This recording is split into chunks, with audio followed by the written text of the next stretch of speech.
പാചകവാതക പ്രതിസന്ധിയിൽ ഹോട്ടൽ ഉടമകൾ പരസ്യ പ്രതിഷേധത്തിലേക്ക്. ഗ്യാസ് ഏജൻസികൾക്ക് മുന്നിൽ സമരം നടത്താനാണ് തീരുമാനം.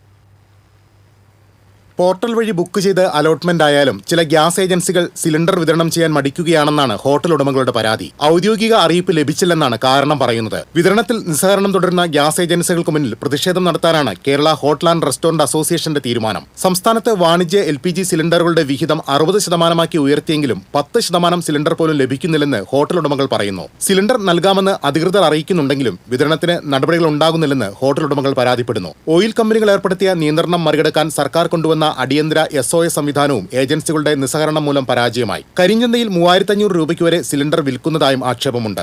ഗാർഹിക സിലിണ്ടർ വിതരണത്തിൽ തടസ്സമില്ലെന്ന് കേന്ദ്രം ആവർത്തിക്കുമ്പോഴും വിതരണത്തിൽ അപാകതയുള്ളതായി പരാതി വ്യാപകം. 25 ദിവസത്തെ ഇടവേളയ്ക്ക് ശേഷമാണ് ഗാർഹിക സിലിണ്ടർ ബുക്ക് ചെയ്യാൻ കഴിയുക. ബുക്കിംഗ് പൂർത്തിയായി 10 ദിവസം കഴിഞ്ഞാലും സിലിണ്ടർ വീട്ടിലെത്താത്ത സ്ഥിതിയാണ്. എന്നാൽ ആളുകൾ പരിഭ്രാന്തരായി കൂട്ടത്തോടെ സിലിണ്ടർ ബുക്ക് ചെയ്തതുകൊണ്ടുണ്ടായ പ്രശ്നമാണിതെന്നും സാധാരണ നിലയിലാകാൻ സമയമെടുക്കുമെന്നുമാണ് ഗ്യാസ് വിതരണ ഏജൻസികൾ പറയുന്നത്.